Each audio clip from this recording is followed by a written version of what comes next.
pork roast with crispy, crackly skin. A recipe I've been wanting to try for quite a while in an air fryer. And I think the Ninja Foodi Pro Grill just might be the perfect device for it. So we're about to do that. I'm John Sanders. Welcome to In the Kitchen with Jelly 007. Let's cook this pork roast. Okay, so we're going to kind of roast this and then turn the heat up, like I said, to make this skin crispy. Well, I'm going to use this. I'll put this in and we'll have it set to the 145 or 140 where it'll carry over to around 145 to where it's safe. I have scored this skin. I cross-hatched it just kind of for looks a little bit so it'll look a little prettier when that's crisped up. Now, one thing about this cut, it's the picnic shoulder. It comes from right here on the hog, and normally it comes from here all the way to there. When you see it in the store, it's usually a bigger piece, and it'll have a shank coming down here. Well, today when I was at Publix, they had that cut off. They had the shank cut off, and all it was this upper section of the picnic shoulder. And when I saw it, I said, that'll be perfect for the Pro Grill. So I'm going to put this in the refrigerator for 2 or 3 hours. I got a couple of other things I got to do, so it'll work out perfect. And we're going to get this thing started and see how it does. And I'll be right back. Okay, did I say 2 or 3 hours? Well, maybe I meant 22 or 3 because I also said I had a couple of things to do. Well, that led into the next day.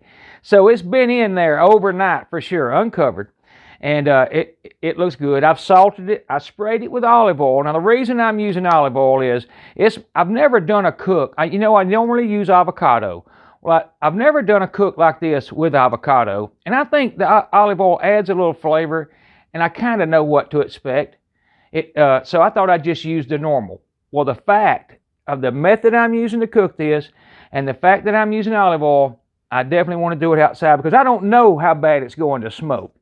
And I'm going to as high a temp as I got because we're going to cook this at, say, 375 till we get to a temperature, I don't know, 140. Mainly, I'm going to be watching this skin because that's what it's really about to me. I want to see how pretty I can get that crisp up that skin and also get this done.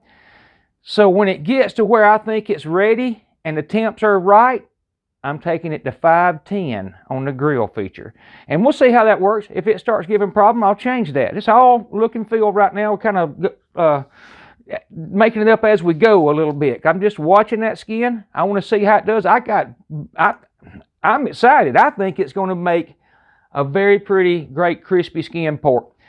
I will say that I would rather have pork belly, but it's hard to find around here. And you can see this is the only thing I can find with skin on it. I mean, it's not common. So, like I said, the Ninja set up outside from where I cooked chicken last night on the grill and was worried about smoke on it also. So it's already out there. So where we're going to do it tonight. And if it smokes, it won't matter. And if it don't, next time I'll do it in the house. We'll know in a minute. Okay, so all I'm going to do, I'm going to hit the roast feature. It comes up to 375, and I'm good with that because I'm going to be watching it. And when the temp gets close to what I'm looking for, if it's not crisping up real well or too much, I'll either adjust that temp. And if it's not doing it enough, then I'm going to go to grill to max, which is 510 degrees. And that ought to do it. So we're going to find out. I got to get this preheated. Oh, by the way, here's how it's set up. Nothing in the roasting pan. I'm going to set it straight in there. Now, if you noticed yesterday when I was setting it up, I had two jugs or 2 cartons of chicken broth. Well, I changed my mind. I'm not going to use chicken broth. I'm going to set this right in the bottom of this roasting pan and just let it cook in its own juices and just focus on trying to get that crisp and get this done. So, when that gets preheated, be right back. We're going to set that in and get this started.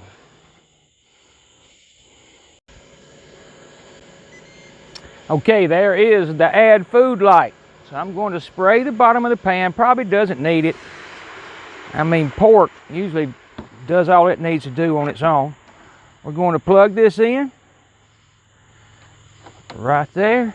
And this is going just like that. I'm going to close that lid. And now we're going to press the temp IQ. And I'm going to tell it 150. And that's kind of just to keep me reminded of where it's at, because I'm going to be watching it.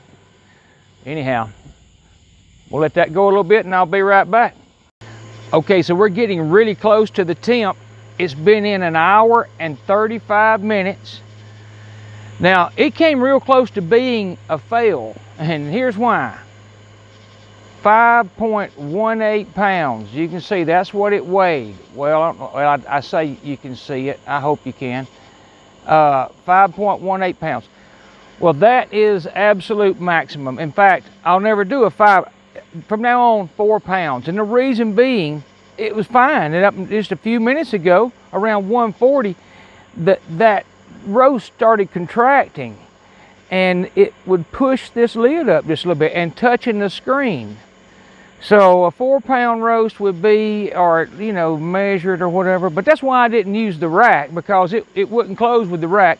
And by the way, that screen and that fan is not, it doesn't sit flat across the top. It actually recesses into down inside that pot just a little bit. So you can't just be even. There it goes. It made the 150, and we're going to look at it and see, and it looks absolutely excellent. Now, one thing out here on my concrete, I got a little bit of a lean, and you can see I'm kind of, some of the juices are to the side, but listen to this.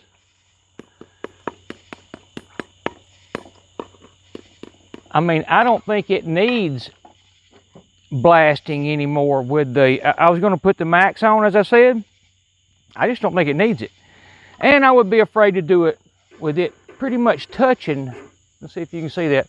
It's pretty much touching that screen. And like I said, as it contracted and swelled up. So, you know, do as you think, but from now on, if I find this roast, if it's bigger than 4 pounds, I won't do it. But I do like the looks of that. So I'm gonna put the lid down, let that stay warm. And I've tried to level this out a little bit better where those juices would stay in the center. It just didn't. That was kind of a fail. I've got some stuff under the back legs, but that's why it's wobbly, because of the stuff I got trying to push it forward and over a little bit. Anyhow, we're fixing to get that out of there is what we're going to do, and cut it up. 150, it's going to carry over. You can see it's 151 right now.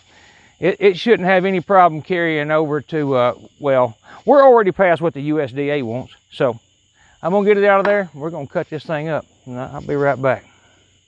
Well, let's just see what we got here. I'd like to be able to use those juices a little bit, pour them off, but I don't want this to cook any longer. But that's pretty close. Again, if it were smaller and shorter, I would probably do a little bit more, but listen, there's nothing wrong with that, is my point. Anyhow, let's get it in the house and we're going to cut it up. Okay, so one other feature I want to show you about the Ninja. I went ahead and brought it in. It's been 6 minutes since I pulled that out. It's really that simple. But if you want to see, I brought it in so I could plug it in right here. And if you want to see the temp probe and you're on a different screen because it's been unplugged, you just hold this in for like 3 seconds, maybe 4. And there is the temp of the roast. So we made 160. Although pork doesn't have to be 160 anymore. They've changed that. But now a lot of times, if you try and serve pork at the new numbers, people have been so long used to white pork and cook and no pink, it makes them edgy. And I don't even try and serve it unless it's certain people, you know, that I'm serving it to.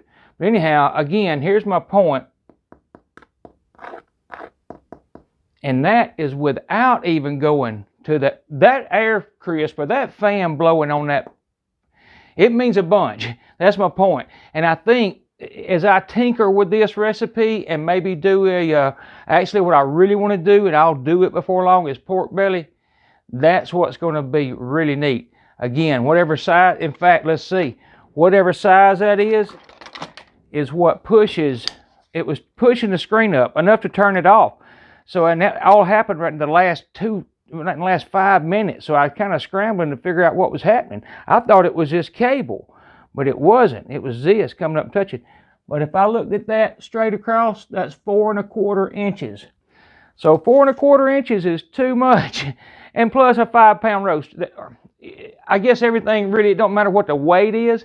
It matters what the height is. And you might think that that's flush, but you can see it's not. I can tell you, I've already inspected that. When you set this down right here, this recesses into this pan a slight bit. And we're going to take it right here. That way I'll have some to slice.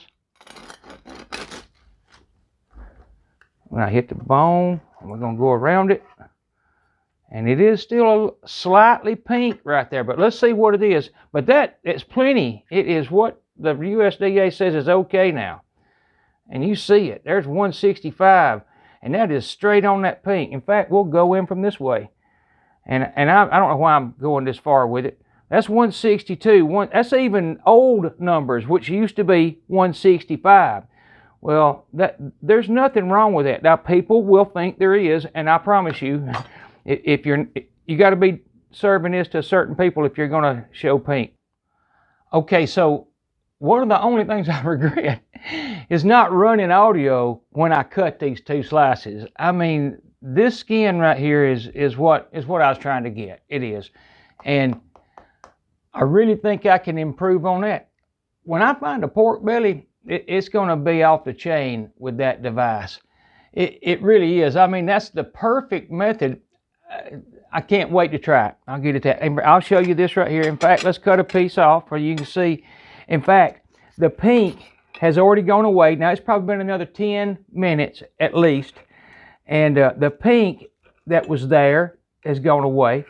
And that's just from carryover. And again, I'm not sure you should go to where I went. Leave it at one.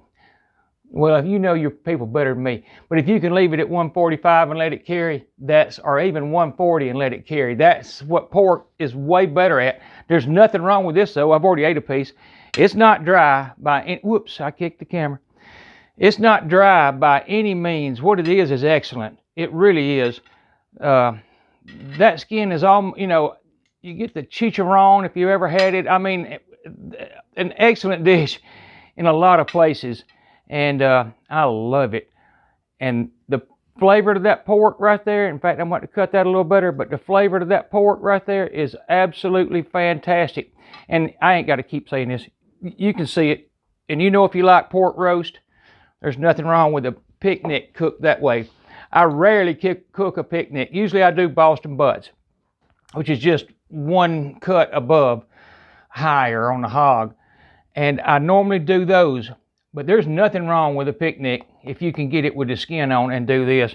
And they taste great. I mean, it's not, I wouldn't use it for barbecue. I'd use a Boston butt. But for a roast, nothing wrong with it. Anyhow, that's too big for me to eat. But take my word, it is excellent. And thank you all for watching. My big head, as usual, be right here. Another video right here. I'll try and stick in some more of these. I've got 3 or 4 now that's running. I've got some more on the way. So subscribe if you want to see more Ninja Foodi videos. Thanks again for watching. I love y'all all, and good night.